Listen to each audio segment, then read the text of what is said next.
good to go. Right. Hi, I'm Brittany Buford. Welcome to Behind the Ballot. I'm one of the co-founders of the National Respect Voters Coalition, which is a cross-partisan national coalition to defend, strengthen, expand, and use the ballot initiative process to improve American democracy and government. Thanks, Brittany. And I'm Benjamin Singer. Behind the Ballot is our podcast about democracy reform on a local, state, and national level. We've all seen problems with how our democracy works. And along with my co-founders at the Respect Voters Coalition, Brittany Buford and Katie Fahey, we have run successful ballot initiatives and other campaigns at state and local levels to reform, renovate, and improve democracy in areas close to us. Yeah. Some of you may know, but I'm also a managing partner with Partners in Democracy. And here at PID, we are focused on democracy renovation in ways that connect people to their civic experience and power and help redesign our political institutions and civic infrastructures. And in addition to our role supporting our National Respect Voters Coalition, I'm also the CEO and co-founder of Show Me Integrity and Respect Missouri Voters, as you can see here, which are state organizations working to make government and politics more accountable to the people. So to our coalition members watching live, please stick around to the end of the episode for a private Q&A with our guests. Glad to have all of you here on Zoom. Brittany? Awesome. Yeah, today we are super excited to share with all of you and our coalition partners that are now running proactive ballot initiatives to save the ballot initiative process and to ban politicians from attacking the will of the people. I'm really excited and thrilled to be joined by Maresa Strano and Oscar, who are researchers, democratic innovators, and advocates for the ballot initiative process. Both Maresa and Oscar are with New America, and New America for over 25 years has turned really bold ideas into innovative solutions for people, families, and communities in not only the US, but worldwide. So, welcome. Thank you. Yeah, thanks for that introduction. We're so happy to be here. Thank you so much for inviting us. So Maresa, Oscar, we're so excited to have you on and can't wait to hear about your work for and in the pro-democracy movement today. A lot of times on this podcast, we're highlighting folks who've run campaigns, and your stories are a little bit different, but still exciting and useful. I remember hearing a little bit about your story, Maresa, when we first met at a conference. So let's start there. Could you each tell us a little bit about you, your professional background, and how you began your work in politics and the democracy space? Sure. So I'll start. As I started, I have a PhD in political science from Columbia. I mostly focused on comparative politics, which is the name given to politics outside of the US. And a lot of my research was in Latin America on different electoral systems and campaigns in the area. And then I came to America 4 years ago, and it's been really useful to have the comparative politics background, especially in issues of electoral reform, because it's useful to know what other countries are doing and compare and contrast with the experience of other countries. And also to be more creative about what could work or could not work in the US and bringing different models from different countries into the US and seeing how it could be adapted there. And yeah, a lot of my interests are mostly in elections, the workings of democracy, how it works, how to make it better.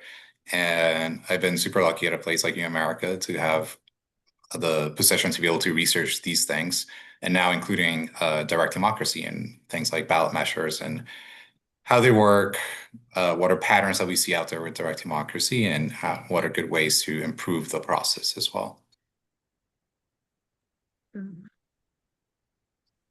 And hi, thanks, Oscar. My name is Maresa Strano. I'm the Deputy Director of the Political Reform Program in New America.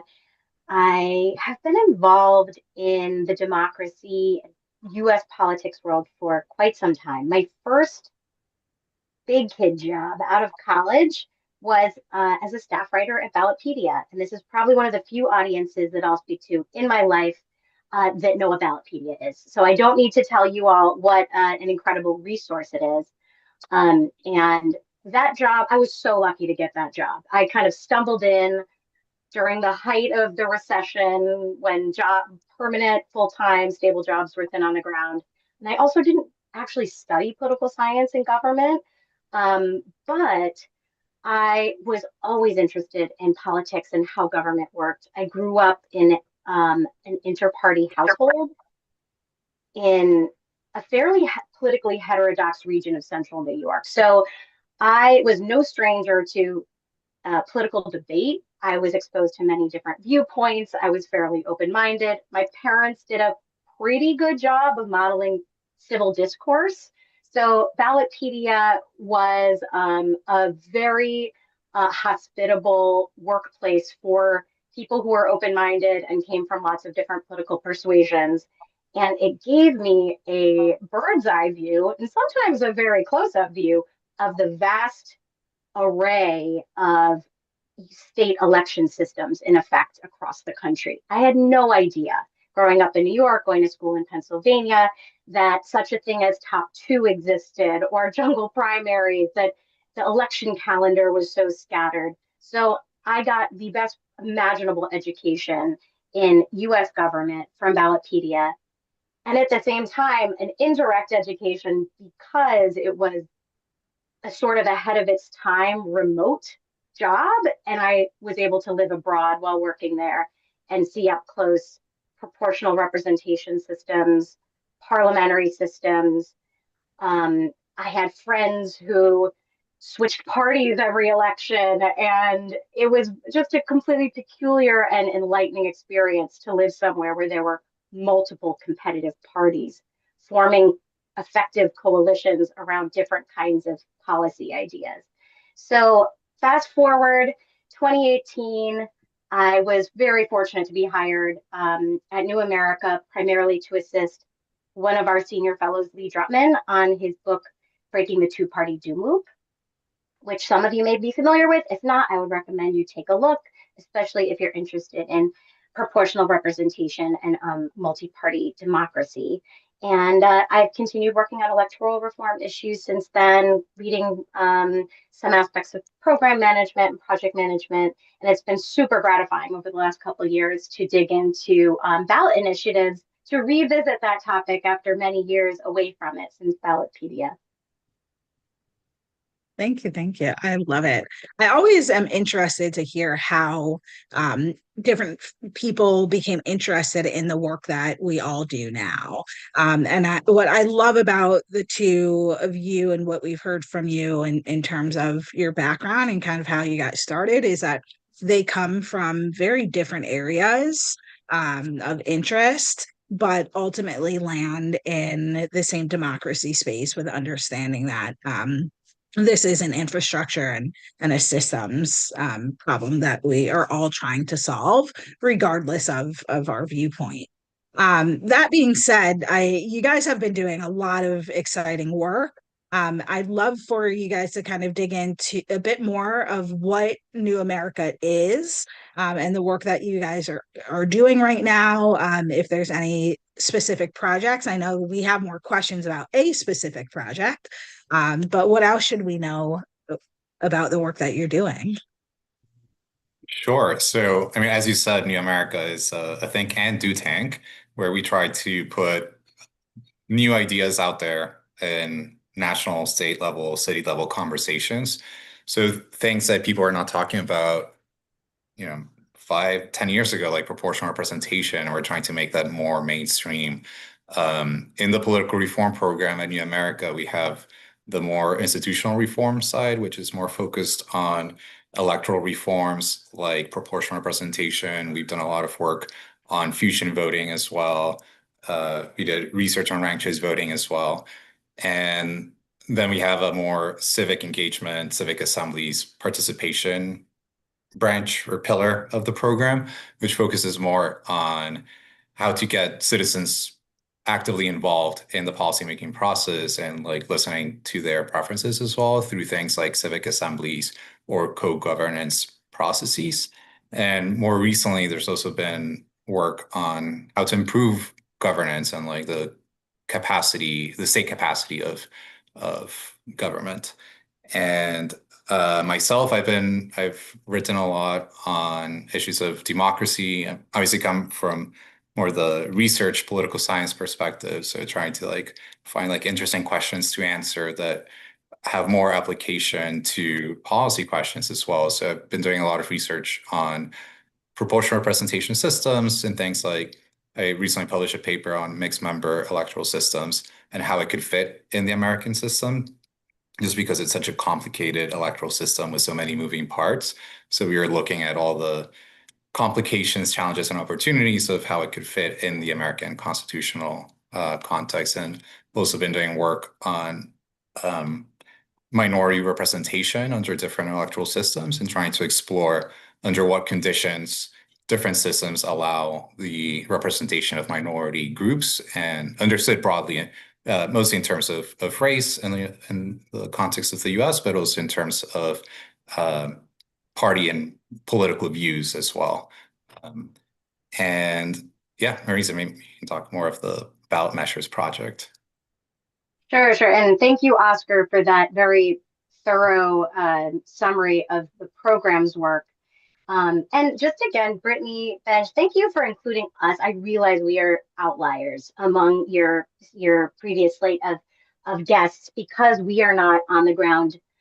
We are not doing the work that you all are doing. And it's always a privilege for those of us who do mostly research to get to talk to and learn from practitioners.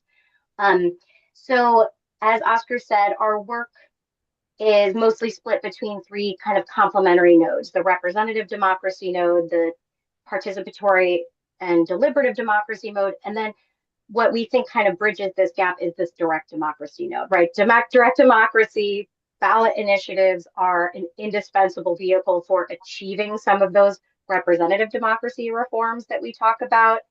And it is, I think, perfectly complementary, going hand in hand with things like civic assemblies, in that we're basically talking about giving people more agency in the policymaking process, not just on election day, but between elections as well, right? Setting the agenda, making things happen. And what we are bringing to the direct democracy space is something a little bit different. We're trying to address what we think is a somewhat neglected part of that bigger democracy reform portfolio, and that is expanding access to direct democracy to new states in earnest for the first time in over a century. There have been a few exceptions in recent years, such as Mississippi in the 90s, but for the most part, this is an issue that has lain dormant. It's become sort of an immutable rule of politics in the US that there are half of the states where certain reforms and changes and citizen power are possible. And then there's half of the country, home to more than half of all Americans, where there is no citizen legislating power at the state level. So what we are interested in this moment, when the process is under attack, and in a crazy way, simultaneously, we're seeing more and more evidence of support for the system, is there a chance to learn from these attacks and the proactive work to strengthen the processes, like you guys are all leading, to bring access to more states? First, to raise awareness in those states and lay out the benefits and the costs, and also to see where there's appetite, can we activate imaginations and build new constituencies around this very meta idea, but which could catalyze all these other changes that are now at least feeling impossible, because they can't bypass the legislature in case of emergency. So that has included, I don't need to get into too many details just yet, but it's mostly included talking to a lot of people in non-initiative states, practitioners of all sorts, policymakers, lawmakers, organizers, and listening to them about what resources they might need, and then trying to provide those resources. So public opinion polling, we just did a paper that looked at the cost of initiatives, and things of that nature. I love it. Go ahead. And sorry, Benja, like I love what you're saying, Marisa, because I think you hit kind of at the top of your response, and that I think it's so important for organizations like New America and Respect Voters and PID and Show Me Integrity, right, to be together in these spaces and really connect all of our work. I know for us at Show Me Integrity, Ben, I'm joining your team. For us at Respect Voters, we have worked really hard with organizations and folks who are interested at the state level, to really understand where the resources lie, and where to find this information, and be able to have the support of national organizations or federally leveled organizations who have the research, who have access to doing the research and are able to really provide that. So I'm so glad to hear that being acknowledged like in this space, and that is something that you guys keep in mind in the work that you do. Yeah, exactly. I was thinking the same thing. As you know, we're working on this initiative in Missouri, and it's also there's similar ones happening in Nebraska and Arkansas and one or two other states to strengthen the initiative process and protect it from politicians' interference, which has been a major issue over the last, well, not just several years, but it's been an issue over decades in states controlled by either party, where they want all the power in their hands, not the people's hands. But we're thinking about, once we pass this and we can secure this freedom from political interference, how do we use it to achieve a more representative government along the lines that you all are talking about? So I definitely see you all as a resource we need to be looking to more, to think about, okay, if these are the problems that we're seeing and these are our goals, what are the things that should be on the table, and who are the national experts we should be talking to? So I agree with you, Brittany. So Maresa and Oscar, let's dig into the meat, or for the vegetarians out there, the tofu of these reports. So, tell us what you're currently seeing in terms of real prospects for initiative expansion and, other changes to the current scope and reach and impact, or lack thereof, of the initiative process. Where are you seeing the opportunities? What challenges are you seeing? So Oh, I'll just so I think like the biggest challenge we've seen is that a lot of people don't know that they don't have the initiative process in their state. So there's a big first step of just like public awareness. And that's because in a lot of states, you do have ballot measures that are referred by the legislature. So a lot of people assume, oh, that got on the ballot because I don't know, someone put it there, and they think that's the citizen initiative. So, and that's something we saw in polling we did earlier this year, where people were not entirely sure or aware that they didn't even have this process available to them. The other is it's tricky because there's a lot of well-deserved attention to the attacks that the ballot initiative process is receiving, and that takes away a lot of attention from the expansion part of expanding to other states, and like the fact that more than half the country doesn't have the initiative process, and they're blocked from doing the type of reforms that do happen in initiative states. So it's a tricky balance of like how to like defend the system and at the same time expand it as well. And Marisa, maybe you can talk more of like the Wisconsin efforts and what you've seen in terms of expansion. But before that, one of the first reports we did for this was an exploration of what are states that would be good candidates for expansion. So we looked at a lot of variables out there to kind of understand what would make a state a friendly environment for the initiative process, and what would also make a state a place where it would be used well.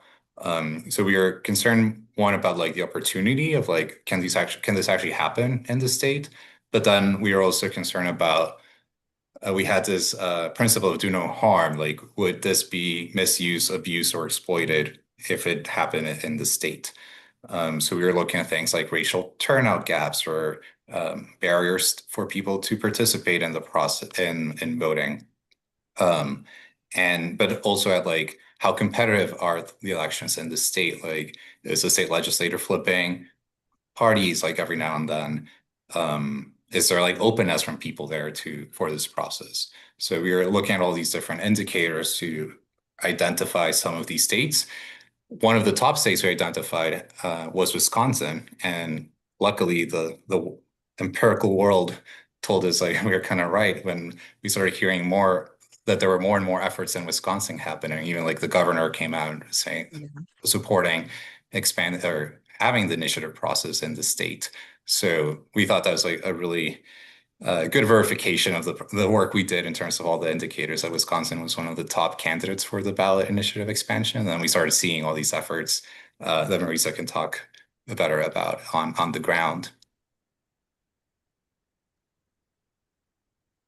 Thanks, Oscar. It's mostly challenge, less opportunity. I'll start with that. I don't want to be Pollyanna-ish. We should not overstate how things are progressing on the ground in Wisconsin or elsewhere. So we were charged, for a little bit of context, we were charged about a year and a half ago with scoping opportunities and maybe then developing a strategy for expansion. And when we started, we thought surely there were some efforts already underway to make this happen. And what we found pretty quickly was that that was not the case. And partly, as Oscar mentioned, it's a product of low awareness. People see measures on their ballot, they don't realize where they came from, they assume they have this privilege already. And the other part, which I think we're all super familiar with, is this sense of impossibility. It's such a big reform. The biggest obstacle naturally to adopting a process like this for the first time is that we're basically asking legislators to give voters a power that breaks up their monopoly over policymaking. And there isn't an obvious institutional incentive for them to do that. So we thought that by doing this kind of historical canvas and a deep dive into the literature, and lots of conversations with scholars and experts on reform, we could distill a list of kind of conditions that would make a state feel that would not only make a state friendly to this, as Oscar said, but maybe make the people on the ground who are feeling stuck doing whatever they're doing, redistricting reform, climate change, new regulations, but that they can't actually get through the legislature session after session, to give them some sense of hope and possibility, right? Like, oh, you think this is impossible, but look, according to all of these metrics, your state actually has a great shot. Believe it or not, it's easier to amend your constitution than their constitution. And there are so many policy gaps between, what you're getting from the legislature and what people want broadly, that you might be able to build a strange bedfellows coalition to get this done. And so what we thought, we don't usually like to do state readiness assessments, especially without the active consultation of people on the ground. But in this case, we thought we don't have much to work with, so what the hell? And as Oscar said, Wisconsin scored by far the highest on both our feasibility dimensions and potential impact. And then I connected with some people on the ground there who are already doing fair maps and voting rights work, and found that they were super curious, right? They were also thinking that if they could join forces, they could maybe achieve a lot of these different goals down the line if they could put this process in place.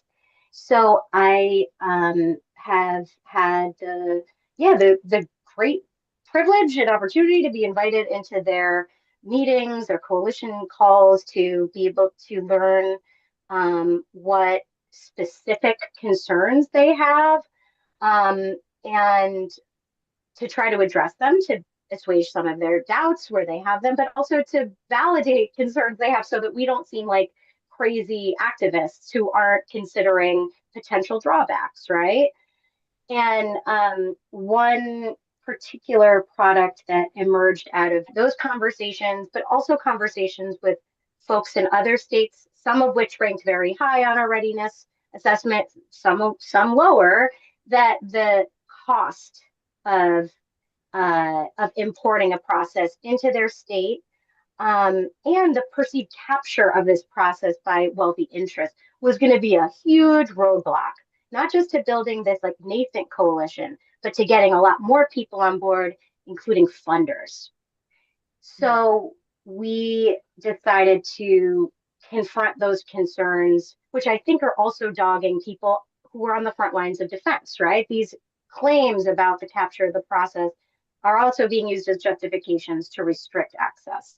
So so we have spent a good amount of time digging into the campaign finance data from the last decade and talking to people who are intimately familiar with fundraising and spending on initiatives to dig into and find the truth, to surface the truth about not just how expensive they are, but how those costs are distributed, how that money affects outcomes, and most importantly, what does it have to do with the value of the process, right? Especially compared to what the alternatives are for influencing policy.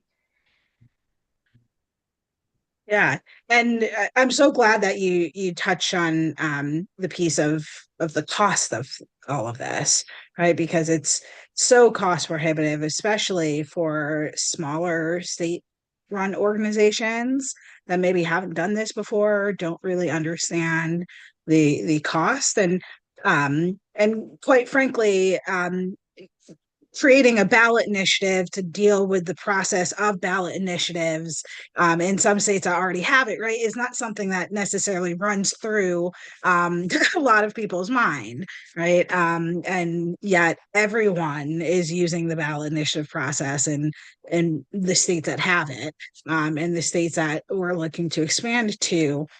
We have been talking a lot with Respect Voters of how do you create that like gold standard essentially, and what is that, what is the starting point and what is like the goal structure, and is that like a one-off or is it something that you can create for all states across the board? So I think the work that you guys are doing in order to kind of provide what that standard is in cost and policy, and process is super helpful.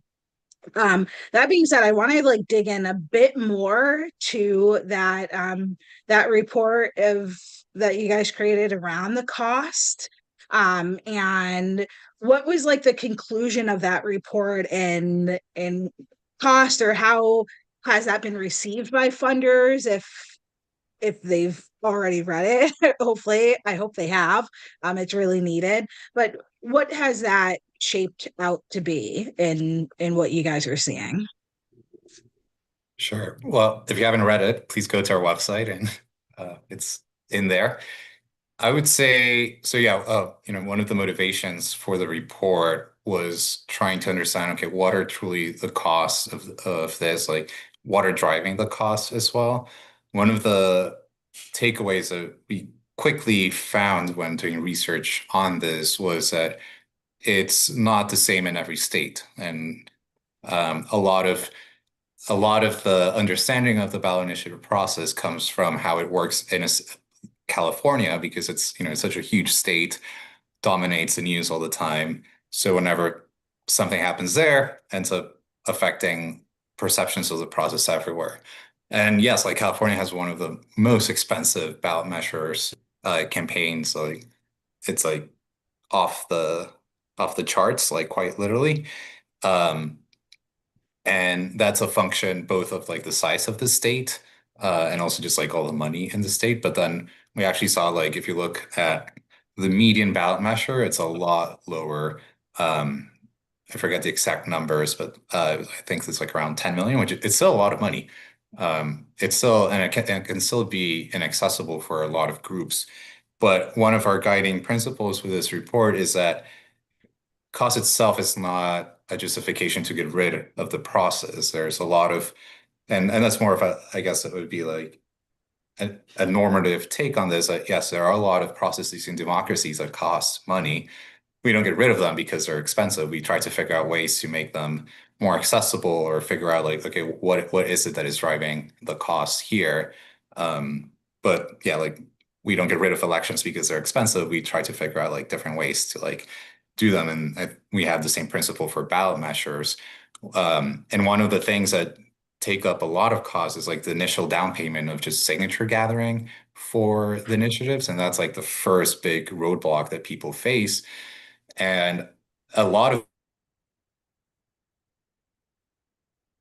to make the system a bit less costlier. So for instance, some states have geographic distribution signature requirements where you have to collect signatures from, in some states, it's like from like all the counties in the state or 2/3 of like the congressional districts or something like that. That makes it more expensive than if it's like a statewide signature collection process. So thinking of those policy decisions and how they affect the cost, and just like giving like a kind of like a step-by-step budget line for item line for each of these processes. And then after that comes like the campaigning. And there's a lot of variation there, but like some very popular campaigns, once they cross the signature collection stage, they don't really have to spend that much on campaigning for the ballot measure because it's popular. People really like it, so it sells itself. And then there are others that become this like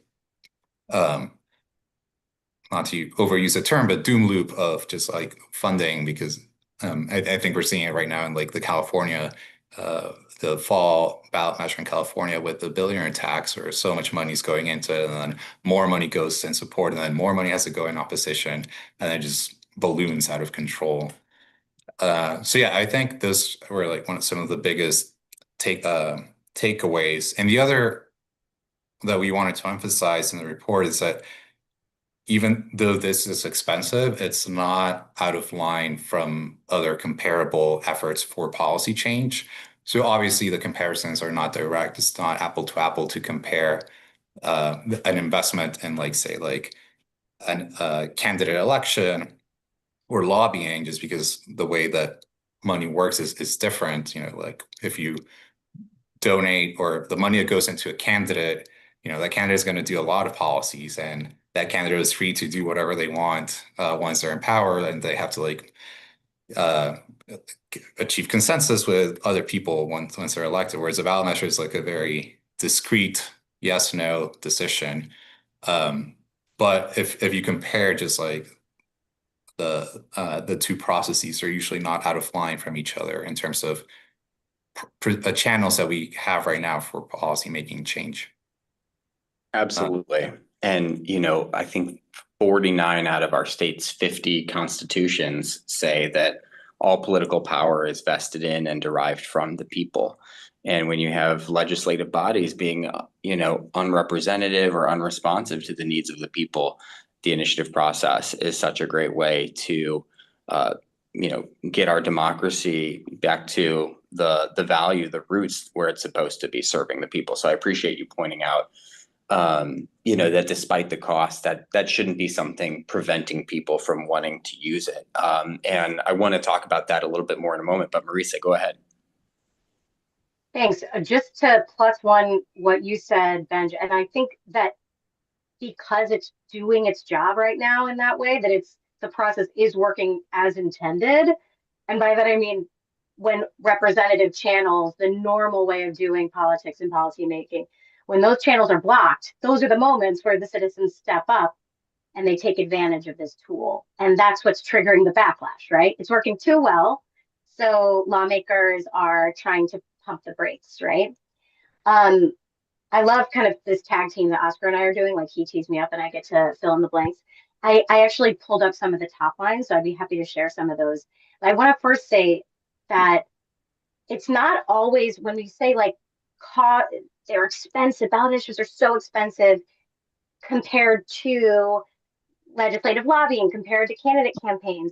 The most important comparison that I think most people don't make. And speaking of feedback we've gotten so far on the report, the part that most people are gratified to see is the part where we say sometimes the comparison is not ballot initiative versus an idealized legislative process, is ballot initiative versus permanent legislative inaction, right? So yes, it's expensive, but that's cold comfort to people in states who cannot get Medicaid expanded, right? Or who can't get their minimum wage to go up, no matter what they do.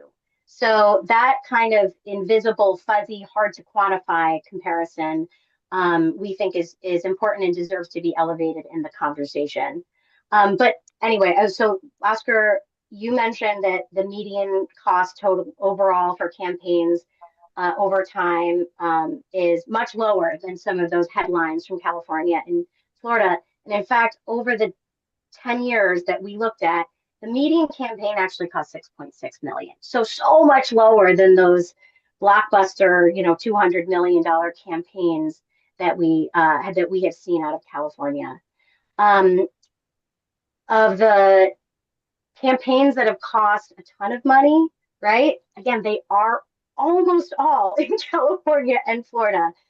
Only 9% of campaigns cost more than 50 million during that period we examined, and all but 2 or 3 were from those states. If you just look at support campaigns, yes campaigns, 72% of those spent less than 10 million, and 23% spent less than 1 million. And opposition campaigns, for obvious reasons, typically run much, much cheaper. Now, on the signature side, Oscar mentioned that we looked at some of those correlates of high signature costs. But overall, signature costs have gone way up. They've gone up by over 18 times since 2012. But again, a lot of those cost drivers are reversible policy choices, institutional design choices. And some are political, right? If legislatures didn't meddle so much in the process by altering or repealing voter-approved statutes, campaigns wouldn't be driven to use the much more expensive amendment process so frequently, for example. Another that I think is worth emphasizing is that while money can buy access to the process, you can help shape the agenda, get something on the ballot, it does not buy outcomes. So more than 1 in 3 campaigns with more support than opposition spending actually fail, because respect voters, as you guys say, voters can usually sniff out a BS measure, something that's only driven by an activist billionaire, for example, or that only serves corporate interests. People have a pretty good nose for that kind of thing.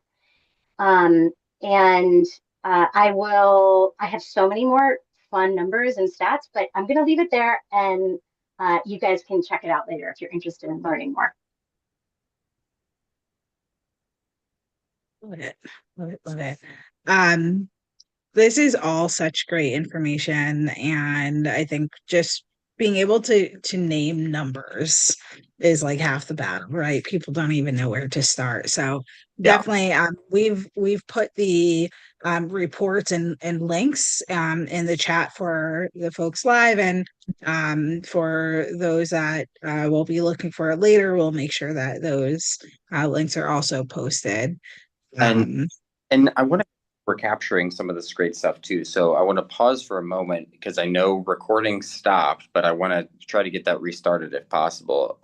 Brian, we're good, Benj. It is recording. It was just a notes taker that was doing an extra recording. The backup.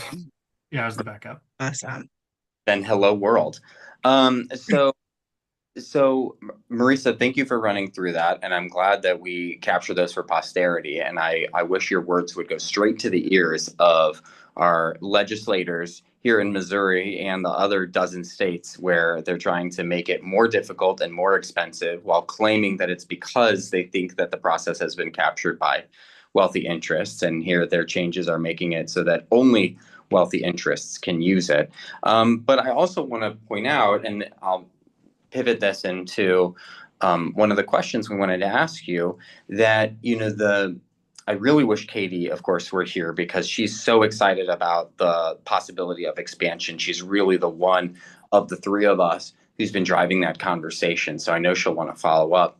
But, she pioneered in Michigan in 2018, at a modern, massive statewide level, that a volunteer-driven movement can get something on the ballot without millions or tens of millions of dollars in a large state. And whether that's before or after signature gathering costs went up, she did it. She led a movement of volunteers who gathered 500,000 signatures with 0 paid signatures, all volunteer, and showed us that that could be possible. So while we were told for years, well, you can't run an initiative to strengthen the initiative process because there's no big funder who will fund that. After being told that by experts and consultants and big groups for so long, we're like, you know what? We got to try to do what Katie did because we can't wait for some billionaire or wealthy group to save. We are the people whose power is being taken away, and we need to do something about it. And we have been able to do it and build a movement. And we gathered the most signatures anyone has ever gathered for an initiative petition in Missouri history. So the folks who are pushing this talking point or buying into this narrative that you have to have millions of dollars, it's a system that can't work, the way it was intended to, of by and for the people.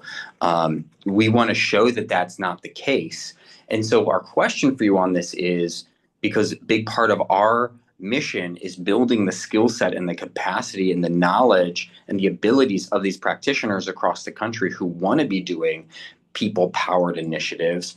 What lessons have you seen and that you want to share for the folks who want to be using the initiative process and using it to strengthen and renovate our democracy? Go ahead, Oscar and Maresa.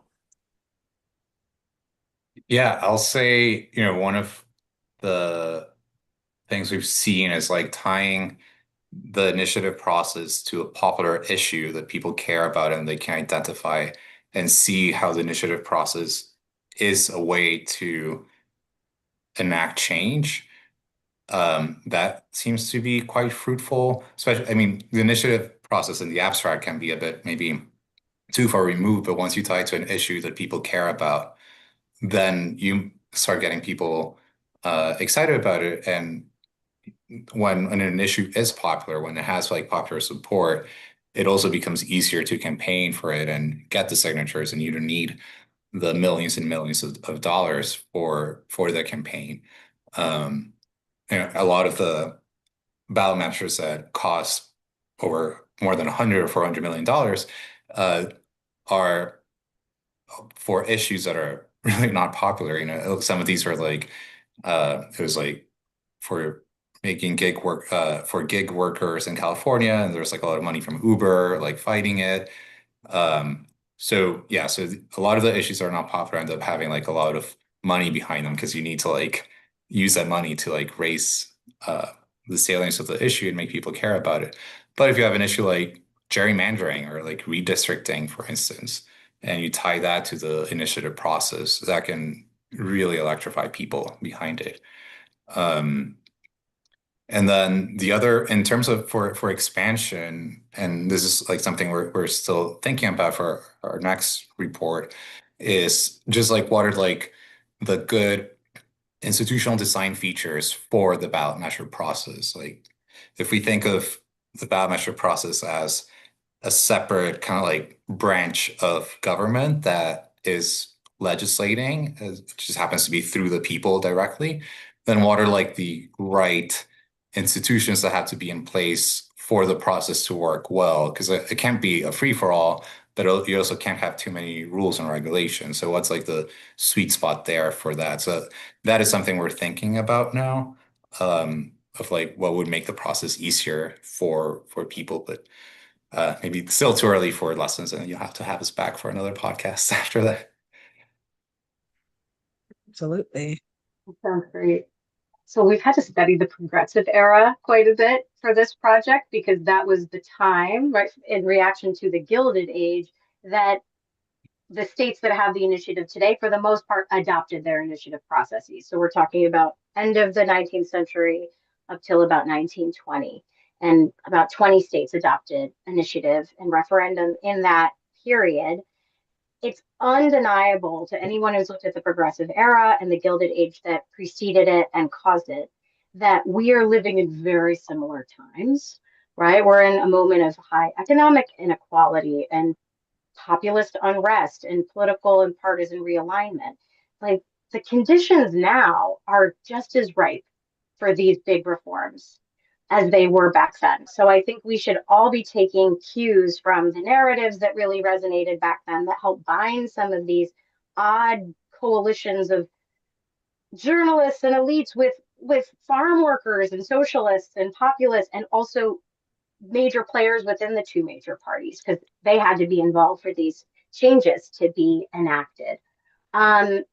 The moment is so ripe, in fact, and I hope I don't offend anyone here by saying that I don't think we should be tinkering around the edges of a failing machine with incremental reforms like semi-open primaries. I think we need to go big. I think the lesson is to go big, because if you don't want to get stuck in that in between where you're just focusing on viability and not capturing people's imaginations and not solving for the future. So I know we've mentioned for proportional representation and fusion a few times, but I think this is the time, and I don't want that window to shut, for us to go for that. So instead of saying, why don't we just make primaries a little less unfair? Why don't we just say, get rid of them and make sure that there's opportunity within the system for people who don't feel at home in those two major parties to organize and to be part of governing. So I think the big lesson, you can, in existing initiative states, use the process to go really, really big. If you have a better system of representation, you're going to be less reliant on the initiative process. That's cost savings if you have better representation just doing their jobs. In states that don't have the initiative process, this is the time for them to go big by taking a shot at something that has not felt possible in 100 years. Because again, those conditions are ripe. And once you have this process in place, you unlock many doors. So that's my that's my stump speech. Thank you for indulging me. I would also say, as a lesson, is to just resist the short-term thinking that can maybe bind you in a future where suddenly your people are in charge, right? Like, don't make the legislative alteration rate for a voter approved statute so high that once you're in power, you're constantly having to battle against bad actors trying to meddle with what with good laws, for example. So yeah, I would say, like, think really hard about whatever resilience guardrails you put in place in your process. Make sure you would be happy to live with them in the future when the power shifts. Those are such great lessons, and I want to underscore a couple of those before I hand it over to Brittany to bring us home for today's podcast. But and I want to ask a quick follow-up, because we definitely saw that our bold populist language when we launched this grassroots initiative really resonated. People liked it. We weren't shy. We weren't politically correct. You're not going to, I think, offend people here, Maresa, because we created the Respect Voters Coalition so we can think bigger. We can go bolder. We can push the cutting edge and take it farther in terms of what our democracy needs, what the moment is demanding. We said ban politicians from attacking the will of the people, ban them from deceiving voters with confusing ballot language, ban them from taking away our century-old freedom. And so, and we see with some of the candidates running across the country on populist platforms, they're also using those bold, populist, simple messages that resonate with people without getting caught up in the nuance in those top line talking points. So my follow-up for you is, what were the themes, if any, that you didn't touch on from that progressive era that you think folks can use today as they worked to, like in Mike's case in Georgia, work to expand the initiative process to places where it doesn't exist? Sure, Oscar, do you want to lead off, or do you want me to do it? You can start. Okay. Well, once again, those were moments of extreme inequality and corruption. So I think that, and right now I already see those narratives proliferating more and more. Corruption is a concern shared by all. That is not a partisan issue. That the corruption of our elected officials, but also corporate elites, moneyed interests who are in reality dominant over our traditional representative political system because of our very screwy Supreme Court doctrine on money in politics and campaign finance. Calling that out more and more, I think, is a unifying issue. The gerrymandering wars, believe it or not, malapportionment back then during the progressive era was a big issue. And that was a motivating issue for certain segments of these pro initiative, pro reform coalitions. They, because it speaks to the very, very basic question of who is being represented and how is power distributed in our system. That is, it's so core to who we are as Americans in a republic, in a democracy. So the gerrymandering wars to me represent the greatest opportunity narratively, and it's not just words, right? And in fact, we're going to see through the general election this year how the gerrymandering wars have further distorted the balance of power. That is, it's not only the greatest opportunity now to highlight what's wrong fundamentally with the structures of our representative style of government, which again is part and parcel of this initiative fight, because that's the way we do things. That's the way we get reform in this country, is through the initiative process. It is also, to me, the most powerful through line right now from that period to today. I just thought of another one, with the exception of the data center movement. So to me, it's not very surprising that we're reaching for the same kind of tools now, right? Citizens organizing, petitioning to stop this advance of a technology we don't understand yet, to back then what we were using to stop the robber barons, right? Who seem to have too much control over politics. So it's that's another through line. I would say the data center movement is very, very, very powerful. And again, it's only maybe one constituency, but it's part of a greater whole. One thing I'll add, a lesson from the progressive era, was that these things didn't happen organically. There was like a movement at the time for the ballot initiative process.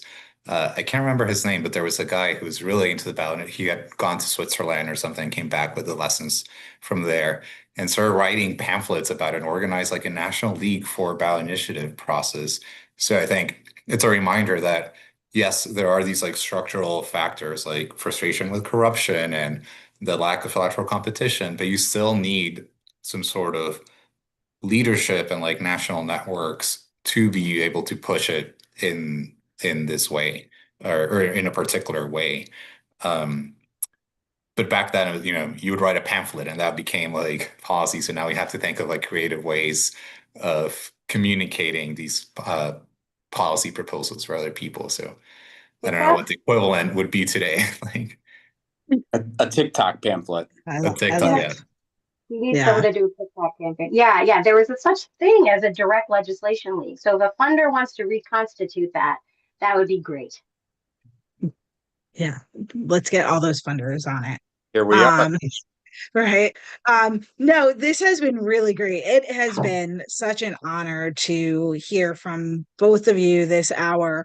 I love the idea of having you guys back. So we will be taking note of that idea, and hopefully coming back to round on this. But as we close this hour out, you guys have talked a lot about the people, right? And ultimately, the work that is being done is on behalf of the people and their ability to dictate their own representation and power within this system of democracy. And that means that to do this work, we have to maintain engagement of experts in this area, experts like yourselves, and Benj and Katie. And so I want to ask you guys to give a quick, like 15 to 30 seconds on one, what keeps you engaged in this work? I know you guys talked a bit about projects coming up and what your thoughts are. And how do others become engaged in your work or get involved with the work that you guys are doing? Yeah. Well, for me, it's a mix of, I think it's super interesting. There's a lot of questions out there we still haven't quite figured out. And that's exciting in terms of like research ideas to like put out there. And the ability of being able to, um, coming from academia when no one was reading what I was writing, and now like actually like people are actually reading my stuff and it could like help someone. So that I think is super rewarding and meaningful. And it's always it makes my day when like someone writes, it's like, oh my gosh, I read a report and like it made me think about this, or it's like, ah, that great, like that like makes everything worthwhile. And I think it's also important work, it's in terms of figuring out and having debates on how to design democratic institutions and democratic systems. I think it's very exciting and also very important. So I think that's one of the things that keeps me engaged. And then the other is it's a really nice space. There's a lot of really nice people here, and like people are like super excited about the work. So being in spaces like this and in other similar environments when you get to like talk to other people who are also doing similar work, but maybe from different angles, I think that's always very re-energizing as well. And how people can get engaged.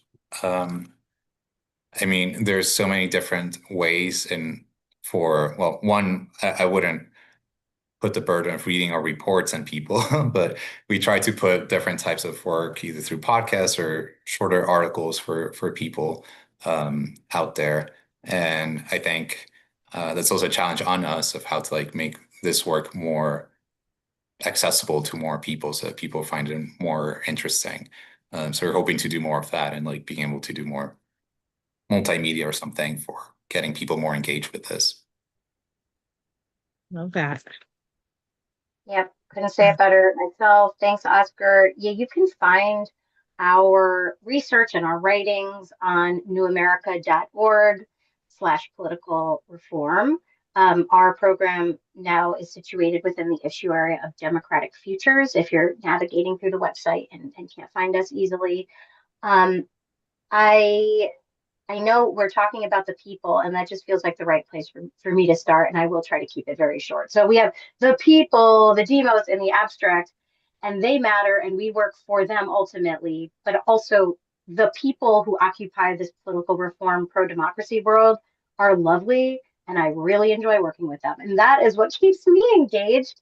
I also have a family. I have a little one at home. I'm expecting another, and I want them to grow up in a safe country with reasonable laws and rule of law and hope for a better future. And it's hard to see that happening right now, and we want to be part of catalyzing the changes we need to put that kind of world in place. We don't want to leave this country. Oscar and I both could move out of this country if we wanted to, but we're here because we love it and we want to make it better. So that's what keeps me engaged. Thank you both so much for being here and for the work that you do to make our country work better for the people who live here. And if you're listening to this and you want to support the work that we do to build awareness and skills and advancements in our democracy and in the democracy movement, you can find us and join us to volunteer or donate at respectvoters.org or search Respect Voters on your favorite social media platform. Brittany? Yeah. Thanks so much, Benj. This has been really wonderful. We again appreciate Maresa and Oscar for spending this time with us. And so we are going to be signing off. This is Brittany Buford. Benjamin Singer. Thanks, Have a great